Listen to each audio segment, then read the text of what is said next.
नमस्कार, मी श्वेता अंकले. तरुण भारत न्यूज बुलेटिनमध्ये आपल्या सर्वांचे स्वागत. आता पाहूया ठळक घडामोडी. केंद्र सरकारने 29 जुन्या कामगार कायद्यांच्या ऐवजी लागू केलेल्या 4 नवीन कामगार संहिता तसेच भारत-अमेरिका अंतरिम व्यापार कराराच्या विरोधात कामगार आणि शेतकरी संघटनांनी गुरुवारी देशव्यापी संप पुकारला. या पार्श्वभूमीवर 12 फेब्रुवारी रोजी भारत बंदची हाक देण्यात आली असून त्याचे पडसाद बेळगावातही उमटले. भारताचा मार्क्सवादी लेनिनवादी पक्ष म्हणजेच लाल बावटा यांच्या वतीने जिल्हाधिकारी कार्यालयासमोर जोरदार निदर्शने करण्यात आली. नव्या श्रमसंहितांमुळे कामगारांची सामाजिक आणि आर्थिक सुरक्षा धोक्यात येईल आणि त्यांना असुरक्षिततेचे जीवन जगावे लागेल असा आरोप कामगार संघटनांनी केला. सामाजिक नेते शिवाजी कागणीकर यांनी जुने कामगार कायदे रद्द करून सरकारने अन्यायकारक धोरणे लागू केल्याचा आरोप केला. या आंदोलनात आशा कार्यकर्त्या, अंगणवाडी सेविका आणि विविध कामगार संघटनांचे प्रतिनिधी सहभागी झाले होते.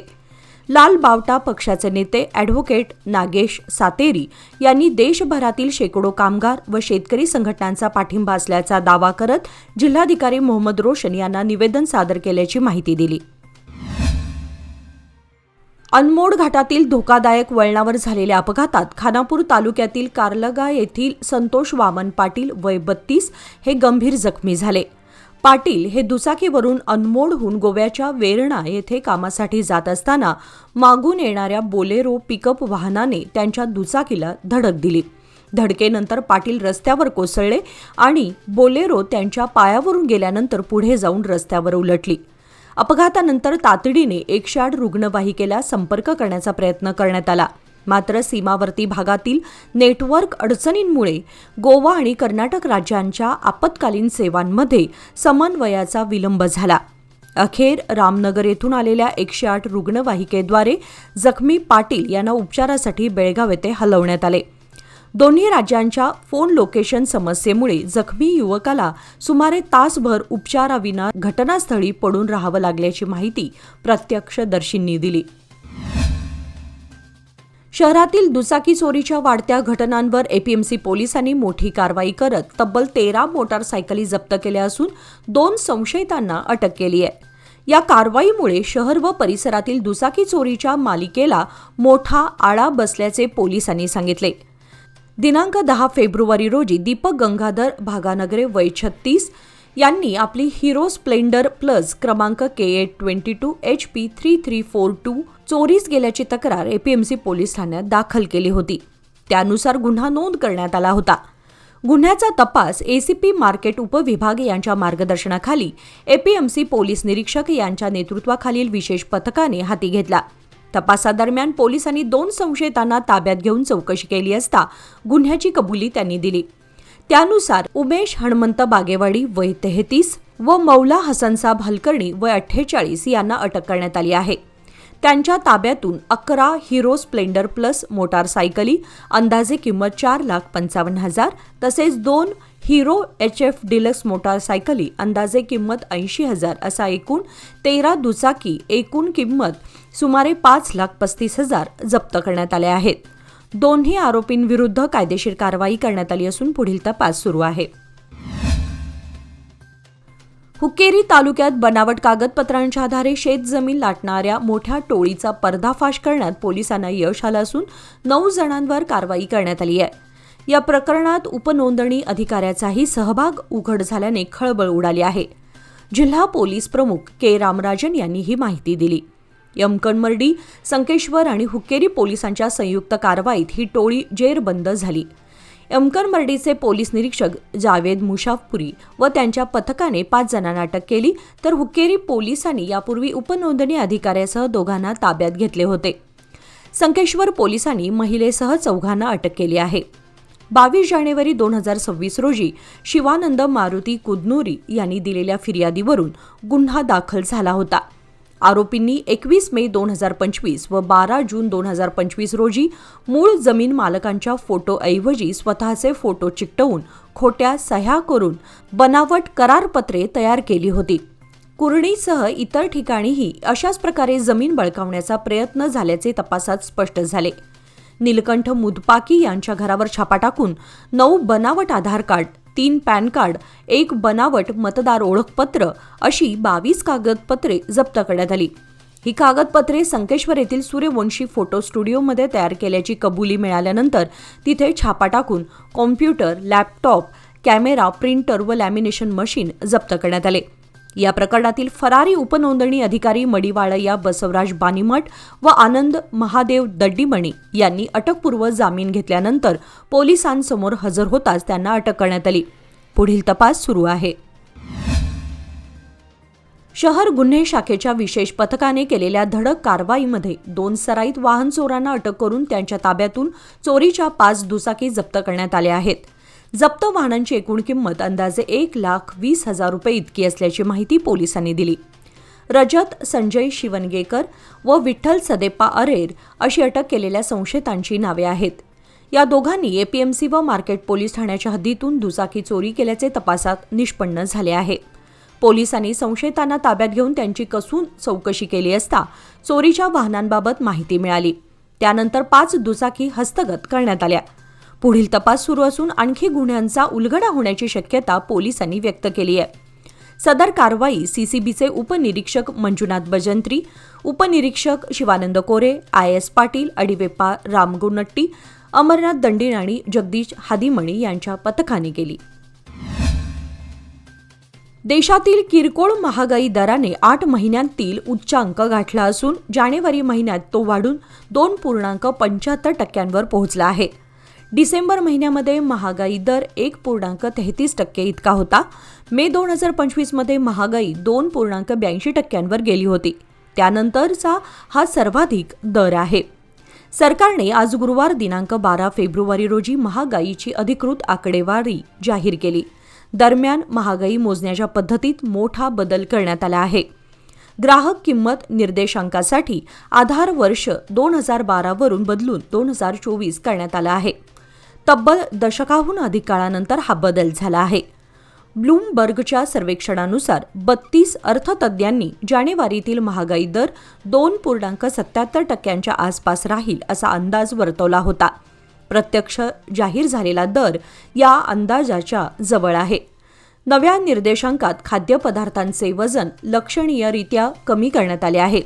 पूर्वी सुमारे 50% असलेले वजन आता 36.8% आणण्यात आले आहे. सांख्यिकी मंत्रालयाचे सचिव सौरभ गर्ग यांनी सांगितले की भारतीयांच्या उत्पन्नात वाढ झाल्यामुळे ग्राहकांचा खर्चाचा पॅटर्न बदलत आहे. आता अन्नावरील खर्चाचं प्रमाण घटत असून गृहनिर्माण आणि विविध सेवांवरील खर्च वाढत आहे.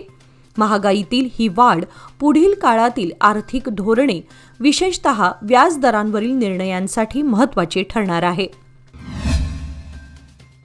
कर्नाटकातील काँग्रेस नेतृत्वाखालील सिद्धरामय्या सरकारने प्रत्येक आघाडीवर अपयश पत्करलं असून शेतकरी आणि मागासवर्गीयांचा विश्वासघात केला आहे असा आरोप भाजप राज्याध्यक्ष BY विजयेंद्र यांनी केला. ते आज पत्रकार परिषदेमध्ये बोलत होते. यावेळी त्यांनी सरकारने सत्तेत आल्यानंतर अहिंदा धोरणालाच तिलांजली देत निवडक तुष्टीकरणाचं राजकारण सुरू केल्याचा दावा केला. ज्या समाज घटकांच्या नावावर मते मागितली त्यांच्यातच आज निराशा आणि असंतोष वाढत असल्याचे ते म्हणाले. अल्पसंख्याक विकास महामंडळाच्या एकरकमी सेटलमेंट योजनेचा संदर्भ देत अल्पसंख्याक कल्याणाला विरोध नसला तरी इतर आर्थिकदृष्ट्या दुर्बल घटकांना समान मदत का दिली जात नाही असा सवालही त्यांनी उपस्थित केला.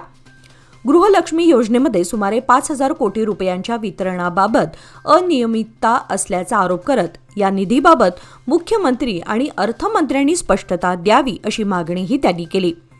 आमदारांना विकास निधीसाठी संघर्ष करावा लागत असून शासन कारभाराऐवजी मुख्यमंत्री खुर्ची वाचवण्यात व्यस्त असल्याचा आरोपही त्यांनी केला.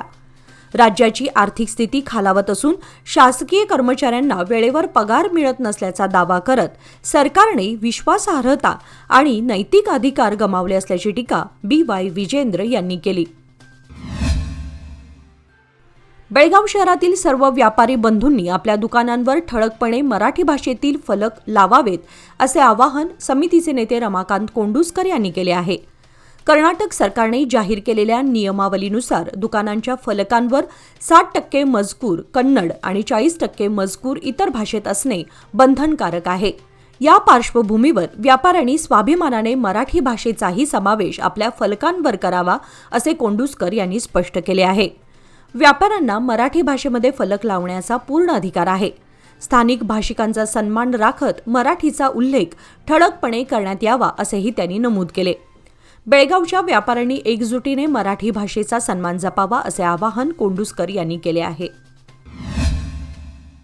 पतंगाने मला काय शिकवलंय सांगू? वर जाता जाता दोर सुटू देऊ नका.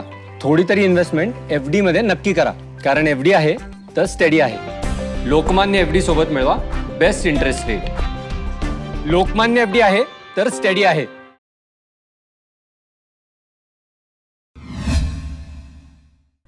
अल्पवयीन मुलीच्या लैंगिक शोषण प्रकरणी विशेष जलदगती पोक्सो न्यायालयात आज दोषी आरोपीला 7 वर्षे सक्त मजुरी सुनावण्यात आली. गजानन अण्णाप्पा पाटील वय 35 असं त्याचं नाव आहे.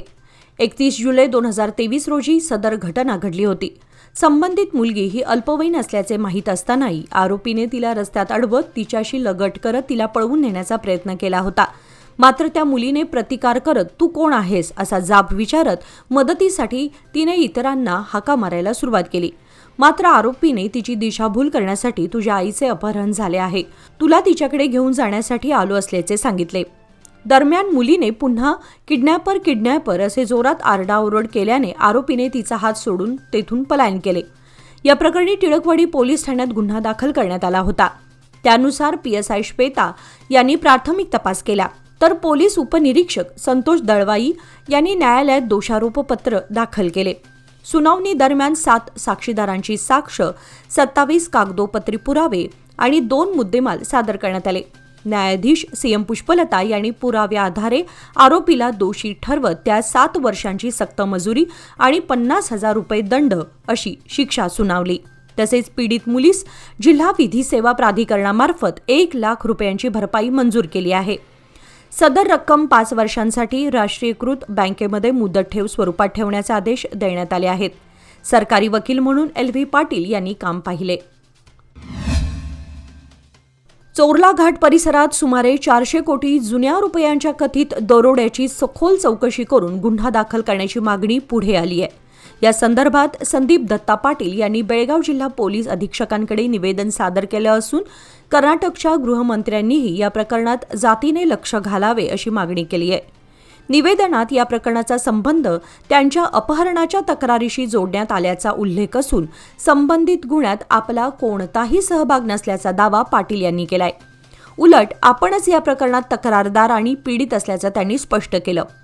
ऑक्टोबर 2025 मध्ये चोरला घाट परिसरात अंदाजे 400 कोटी रुपयांची रोकड वाहून नेणाऱ्या कंटेनरवर दरोडा टाकण्यात आल्याचा आरोपही त्यांनी निवेदनात केला आहे.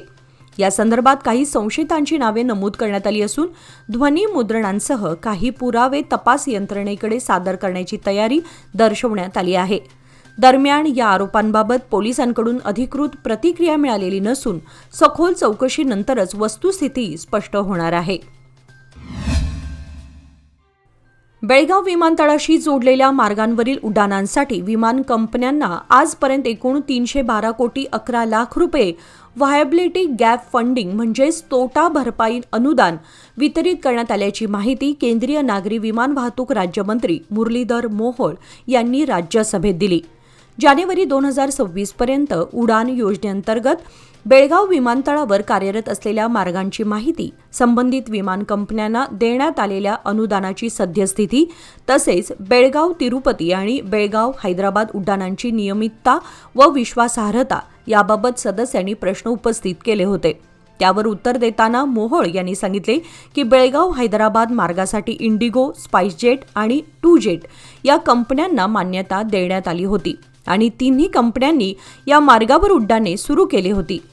3 वर्षांचा अनुदान कालावधी पूर्ण झाल्यानंतरही इंडिगोने या मार्गावर व्यावसायिक तत्वावर सेवा सुरू ठेवली आहे. बेळगाव तिरुपती मार्गावर स्टार एअर आणि टूजेट यांनी उड्डाण सेवा सुरू केली होती. सध्या उडान योजनेच्या तरतुदीनुसार बेळगाव विमानतळाला सेवा देणारे विमानतळ म्हणून घोषित करण्यात आले आहे. प्रादेशिक संपर्क योजनेच्या प्रभावी अंमलबजावणीमुळे दूधसागर व गोकाक धबधबा परिसरातील पर्यटनाला चालना मिळण्याची तसेच प्रादेशिक आर्थिक विकासाला गती मिळण्याची अपेक्षा व्यक्त करण्यात आली आहे. दूरदर्शनच्या ज्येष्ठ वृत्त निवेदिका सरला माहेश्वरी यांचे आज गुरुवार दिनांक 12 फेब्रुवारी रोजी निधन झाले. त्या 71 वर्षांच्या होत्या. 1980-90च्या दशकात त्या दूरदर्शनवरील बातम्यांचा विश्वासार्ह आणि मान्यवर चेहरा म्हणून घराघरात सुपरिचित होत्या. सौम्य आवाज, शालीन सादरीकरण आणि अचूक उच्चार यामुळे त्यांनी वृत्तनिवेदनाला वेगळी उंची मिळवून दिली होती. त्यांनी 1976मध्ये दूरदर्शनमध्ये कारकीर्द सुरू करत अनेक राष्ट्रीय व आंतरराष्ट्रीय घडामोडींचे प्रभावी निवेदन केले. पहिल्या रंगीत दूरदर्शन प्रसारणासह अनेक ऐतिहासिक क्षणांच्या साक्षीदार म्हणून त्यांनी महत्त्वाच्या बातम्या देशभर पोहोचवल्या. त्यांच्या निधनाबद्दल सहकारी आणि चाहत्यांनी शोक व्यक्त केला असून दिल्लीतील निगमबोध घाट येथे सायंकाळी 4 वाजता त्यांच्या पार्थिवावर अंत्यसंस्कार करण्यात आले. MM Joshi Kodkani super speciality eye सेंटरने बेळगावात प्रथमच Z8 झिमर फेमटोसेकंड लेझर तंत्रज्ञानाद्वारे ब्लेडलेस रोबोटिक कॅटरॅक्ट आणि क्लिअर लेझिक शस्त्रक्रिया यशस्वीपणे पार पाडल्या आहेत. या अत्याधुनिक तंत्रज्ञानामुळे डोळ्यांच्या शस्त्रक्रियेत अधिक अचूकता, सुरक्षितता आणि जलद पुनर्प्राप्ती शक्य होत असल्याचा दावा करण्यात आला आहे. फेमटोसेकंड लेझरच्या सहाय्याने चष्म्याचा नंबर कमी करणे किंवा पूर्णपणे दूर करणे अधिक प्रभावीपणे साध्य होत असल्याचे तज्ज्ञांनी सांगितले. डॉक्टर शिल्पा कोडकणी आणि त्यांच्या तज्ज्ञ टीमने या शस्त्रक्रिया यशस्वीरित्या पूर्ण केल्या. Z8 झिमर हे ब्लेडलेस, अत्यंत अचूक आणि जागतिक दर्जाचे रोबोटिक तंत्रज्ञान असून ते मोतीबिंदू, क्लिअर लेझिक तसेच कॉर्नियल ट्रान्सप्लांटसाठीही उपयुक्त आहे. एकाच यंत्राद्वारे विविध प्रकारच्या नेत्र शस्त्रक्रिया करता येणे ही या तंत्रज्ञानाची विशेषता मानली जाते. गेली 60 वर्षे नेत्ररोग उपचार क्षेत्रात कार्यरत असलेल्या MM जोशी आय इन्स्टिट्यूटने उत्तर कर्नाटकातील सर्व केंद्रांवर हे तंत्रज्ञान उपलब्ध करून दिल्याची माहिती संस्थेने दिली आहे. सिटीज 2.0 योजनेच्या प्रभावी अंमलबजावणीच्या पार्श्वभूमीवर अभ्यास दौऱ्यावर गेलेल्या बेळगावच्या नगरसेवकांनी जयपूर महापालिकेला भेट देत विविध प्रकल्पांची पाहणी केली. या दौऱ्याचा थेट लाभ बेळगाव शहरात राबवण्यात येणाऱ्या विकास योजनांना होणार असल्याचा दावा महापौर मंगेश पवार यांनी केला. दौऱ्यादरम्यान जयपूर शहरातील कचरा व्यवस्थापन प्रणाली तसेच हवामान बदलाच्या आव्हानांवर मात करण्यासाठी राबवण्यात येत असलेल्या आधुनिक प्रकल्पांची सविस्तर माहिती घेण्यात आली. घनकचरा विल्हेवाट, प्रक्रिया तंत्रज्ञान आणि पर्यावरणपूरक उपक्रमांचा अभ्यास नगरसेवकांनी प्रत्यक्ष स्थळी जाऊन केला. याच धर्तीवर बेळगावमध्ये अत्याधुनिक कचरा विल्हेवाट प्रकल्प उभारणे तसेच एअर प्युरिफायर प्लांट स्थापनेबाबत पुढील निर्णय घेतले जाणार असल्याची माहिती देण्यात आली. शहराच्या स्वच्छता व पर्यावरण संवर्धनासाठी हे प्रकल्प महत्त्वाचे ठरणार असल्याचे सांगण्यात आले. या अभ्यास दौऱ्याबाबत महापौर मंगेश पवार यांनी समाधान व्यक्त करत सिटीज 2.0 योजनेच्या अंमलबजावणीसाठी जयपूरमधील प्रकल्प मार्गदर्शक ठरणार आहेत. तसेच बेळगावमध्ये राबवण्यात येणाऱ्या काही चांगल्या उपक्रमांची दखल जयपूरमध्येही घेतली जात आहे असे नमूद केले. भारत व अमेरिका यांच्यात झालेल्या अंतरिम व्यापार करारावरून सामाजिक व कामगार नेते ॲडव्होकेट नागेश सातेरी यांनी केंद्र सरकारवर टीकेची झोड उठवली आहे. या करारामुळे अमेरिकेतील स्वस्त कृषी उत्पादने भारतीय बाजारपेठेमध्ये येणार असून त्याचा थेट फटका देशातील शेतकऱ्यांच्या उत्पन्नावर बसणार असल्याची भीती त्यांनी व्यक्त केली. भारत हा कृषीप्रधान देश असताना अशा प्रकारचा करार करताना शेतकऱ्यांच्या हिताचा पुरेसा विचार करण्यात आलेला नाही असा आरोप सातेरी यांनी केला. स्वस्त आयात होणाऱ्या कृषी मालामुळे स्थानिक उत्पादनांना योग्य दर मिळणं कठीण होईल आणि त्यामुळे शेतकऱ्यांची आर्थिक परिस्थिती आणखी बिकट होण्याची शक्यता आहे असे ते म्हणाले.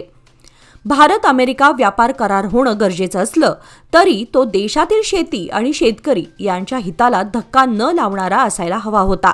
मात्र केंद्र सरकारने घेतलेला हा निर्णय शेतकरी विरोधी धोरणाचे उदाहरण असल्याची टीकाही त्यांनी केली.